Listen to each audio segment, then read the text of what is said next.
step in the Victory League today. The Board of Football Federation Tasmania decided to implement a player point system which is nationally consistent with the criteria set out in the whole model of the National Premier League system. It's certainly a system aimed at a couple of results, or achieving a couple of results. Firstly, to incentivise clubs to develop youth players and have the appropriate coaching structures within their programs to develop the very best young talent from a young age up. And certainly the other option is to limit player payments. I guess it's a control for large player payment methods and rewarding clubs that are actually investing in their own talent. Importantly for us, it's an option to have a system of a player point system that enables clubs to still develop their youth, but also enough flexibility to be able to bring in players, because we certainly saw that as a success in the Victory League this year, as well as marquee players. So we believe that the points limit is at a comfortable limit. So how do you determine who gets how many points and things like that? Yeah, there's a system that's been put in place that will be rolled out nationally, but basically we'll work on a squad of 20 players. This year, I guess some of the frustrations for clubs was that we had a squad of 20 players and it was very hard to blood young players for certain matches or for small periods within a game, and the other was in the event of injuries and player unavailability. It was very hard to bring players into the squad with limited changes. So part of the reason we did that was certainly protect for these clubs not bringing all players in from a number of different clubs, only the very best players to play at the Victory League level. So what the system will do is actually give clubs a little bit more flexibility to move players in and out on a weekly basis, providing they stay under that 250 point cap. So will the squad number be unlimited per se, or is it you still want that 20 base to 20 metres? Yeah, it'll always be a 20 person squad, so you'll have to have 20 people in the squad, or 20 players within your squad at an agreed date, which we'll work with on the clubs before that round of fixtures.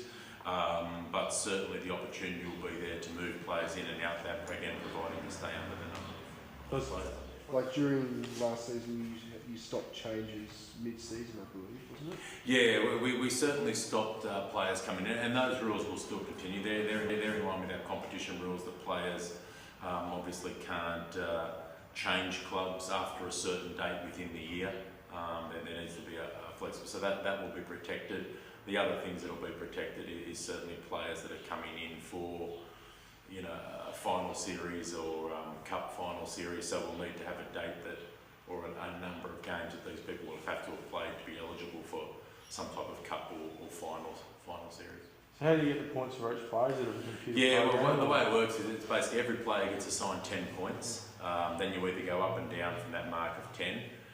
If you've switched from a first team at another club, you get an extension of points, so you get points added on.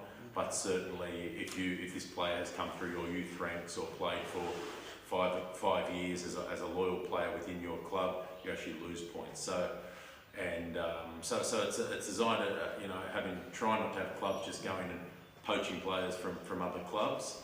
So they still need to have a very strong emphasis on developing youth, but there also is that flexibility in 250 points to acknowledge that 2, 3, 4 players may change clubs, as you may as well look overseas as well for visa players to come in and fill up a couple of spots, as we saw was very successful this year with a number of clubs. What other factors are there? So obviously international players, they're going to cost a bit more. Players from the States. There is option for a marquee player as no points. We saw a couple of successful ventures last year with Danny Allsop and Zelko Kalac, so that will still be available for all clubs to do at no points. But of course, we're committed to ensuring that the Victory League is a cut above what we've had this year, and ensuring that clubs still have the opportunity to bring the best possible players in they can. But it's certainly, we need them to have the appropriate structures underpinning them that develops their own players, because that's an important focus for the longevity of the club. Off the top of your head, can you think of a player that would have the most points and how much it would be? Off the top of my head, I think you'd have 10 points, and if there's age concessions as well, so if you're over 25, you attract a balance of a point per year. So if you're looking at a 30-year-old player changing clubs with a visa, you're probably looking at about 30 points for that player. If they're not a visa player and a player that's over 25, a 27-year-old that's changed clubs from a first team would be around that 20-point mark.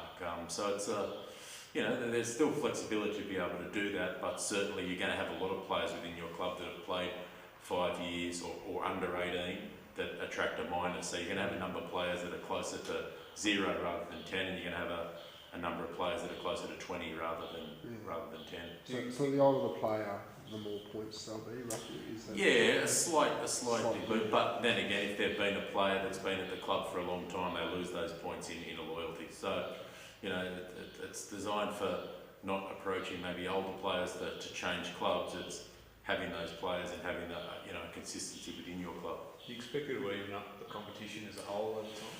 I think it will. I think it will, but it'll certainly, what it'll safeguard against is clubs that are potentially paying large amounts of money for players. And this is a national program. In some other states, not necessarily as prevalent in Tasmania, is that some of these players are on some quite good money and to play these games, which no one's against. But certainly, if it comes to the point where all clubs are doing is trying to poach players and sort of outbidding players for money, it's not achieving the objectives of the league. The objective of the league is to develop players, youth players within the club that are potentially able to go into youth and A-League contracts. So that's the focus of our 8 clubs in the Victory League, is that they offer a very good service and they offer a very good youth and coach development program within their club.